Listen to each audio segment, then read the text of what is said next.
Bonsoir à Alors, tous. Donc, oui, on va continuer avec le quatrième chapitre, c'est test d'indépendance. On commence par principe du test. Le test du qui d'indépendance est considéré comme un test de liaison, à la différence des tests du qui d'ajustement et d'homogénéité qui sont basés sur le principe de comparaison. Lorsque deux variables discrètes ou qualitatives sont mesurées sur les mêmes individus, on est en présence d'une population et de deux mesures. Il est alors intéressant de vérifier si ces variables aléatoires sont indépendantes, c'est-à-dire si elles ont une influence l'une sur l'autre. La notion même de dépendance doit être définie intuitivement. Il y a indépendance entre deux variables aléatoires, c'est le fait de connaître le résultat d'une ne donne aucune information sur le résultat de la deuxième. On a deuxièmement, condition d'application. Tout comme dans le cadre général, l'unique condition d'application stipule que les effectifs théoriques TIG doivent être supérieurs ou égaux à 5. Si ce n'est pas le cas, on procède à un regroupement de modalités, soit de la variable x1, soit de la variable x2, soit des deux. On a ici le tableau de contingence. Lorsque deux variables aléatoires sont discrètes, il est possible de représenter les résultats d'un échantillon de taille n par un tableau de contingence. Donc, il y a la modalité 1 jusqu'à j, la modalité 1 jusqu'à i, où nij est le nombre de sujets pour lesquels la variable aléatoire x a la modalité i et la variable aléatoire y a la modalité j. En plus de ces informations, il est intéressant de mettre dans le tableau les marginales pour la variable aléatoire x et la variable aléatoire y, c'est-à-dire les fréquences par variable aléatoire. Donc, on a ici où n est la taille d'échantillon, ni est la fréquence de la modalité i de la variable aléatoire x, et nj est la fréquence de la modalité j de la variable aléatoire y. On a ni sur n une estimation de la probabilité que la variable aléatoire x prenne la modalité 1, nj sur n une estimation de la probabilité que la variable aléatoire y prenne la modalité 1 et nij sur n une estimation de la probabilité que les variables aléatoires x et y prennent les modalités i et j respectivement. On a troisièmement hypothèses et statistiques de test. Pour les hypothèses du test de Ki2 d'indépendance sont les suivants. On a hypothèse nulle ou bien hypothèse 0. Les variables x1 et x2 sont indépendantes. On a hypothèse 1, il existe une liaison entre x1 et x2, c'est-à-dire sont dépendants. S'il y a l'indépendance, on devrait avoir nij sur n, à peu près ni sur n fois nj sur n, pesant TIG est égal à NI fois NJ sur N, la fréquence attendue pour les modalités I et J s'il y avait indépendance. La statistique pour le test du Ki2 est donnée par la somme I est égale à 1 jusqu'à K, la somme J est égale à 1 jusqu'à M, NIG moins TIG au carré sur TIJ.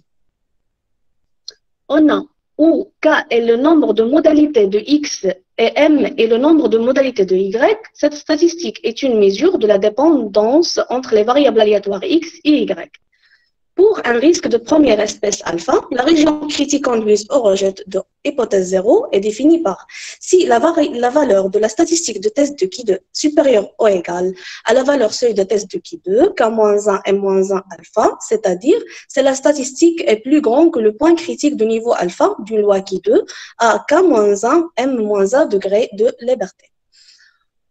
Conditions et pour les conditions d'application, ce test approximatif est valide avec les règles de Couchevin. Si TIG supérieur ou égal à 1 pour tout IJ, il n'y a pas plus de 20% des valeurs TIG plus petites que 5. Quatrièmement, on a la décision. Si la valeur de la statistique de test de Ki2 est inférieure à la valeur seuil, 1 moins alpha, m moins 1 fois k moins 1 degré de liberté, alors on conserve l'hypothèse nulle. Les variables x1 et x2 sont indépendantes. I et j, leurs distributions sont indépendantes. Si la valeur de la statistique de test de Ki2 est supérieure à la valeur seuil, 1 moins alpha, m moins 1 fois k moins 1 degré de liberté, alors on rejette l'hypothèse nulle. Il existe une liaison significative entre x1 et x2, I et j, leurs distributions sont dépendantes. Finalement, on a un exemple pour bien comprendre les choses. On a interrogé des habitants de Paris, de Lyon et de Marseille sur l'appréciation de 4 stations de radio. Le croisement de ces deux variables dans le tableau de contingence suivant. On a pour la station radio numéro 1 pour Paris, on a 18, de Lyon 18, de Marseille 11. On a station radio numéro 2, 12 pour Paris, 15 pour Lyon et 18 pour Marseille. Station radio 3, on a pour Paris 32, pour Lyon 20, pour Marseille 23. Et le radio 4, on a 15 pour Paris, 12 pour Lyon et Marseille 6, avec les totales bien sûr. On a, on a 3 étapes à considérer. On a première étape, calcul du tableau théorique. Considérons les marges qui correspondent aux distributions des variables vie, 77, 65, 58 et radio 47, 45, 75 et 33. Si ces deux variables étaient indépendantes, la distribution des valeurs du tableau serait repartie de manière équilibrée en ligne et en colonne. On a la valeur théorique de chaque case s'obtient en multipliant la totale ligne par la totale colonne, puis on le divise par le total général.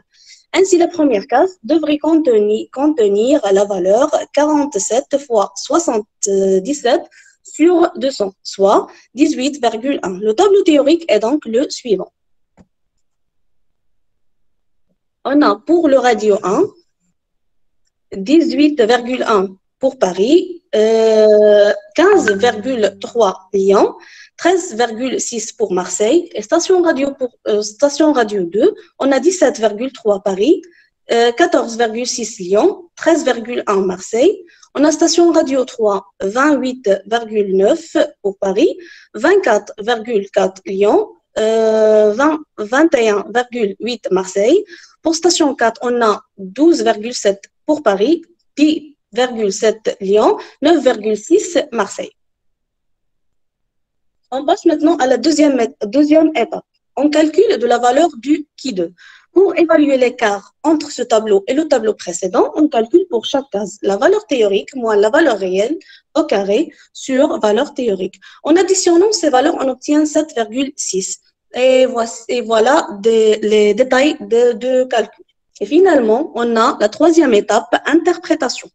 Pour interpréter cette valeur, on se réfère à la table de Qui2 qui présente les valeurs, cases de la table, ayant une probabilité donnée d'être dépassées en colonne selon différents degrés de liberté en ligne. La probabilité est notre seuil aux marges d'erreur que nous fixons en général 5%. On a le nombre de degrés de liberté noté DDL correspond à nombre de lignes moins 1 fois nombre de colonnes moins 1. Dans notre exemple, on a 4 moins 1 fois 3 moins 1, soit 6. Donc, on regarde la case qui correspond à la colonne 0,05 et à la ligne 6. On trouve la valeur 12,59.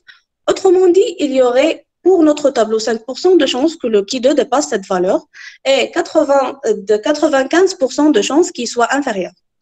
Donc, étant donné que le Qui2 calculé est inférieur à cette valeur, nous ne pouvons pas rejeter l'hypothèse nulle. On considère donc que les deux variables sont indépendantes. Et maintenant, je passe la parole à M. Youssef pour continuer le dernier chapitre. Et merci. Alors, avant de passer à votre collègue, s'il y a de questions, alors d'abord, je remercie Mme Anna. Elle a bien présenté sa partie, soit au niveau de la langue, au niveau d'explication. Ça a été très clair. Donc, s'il y a de questions, n'hésitez pas à les poser. Sinon, s'il n'y a pas de questions, on passe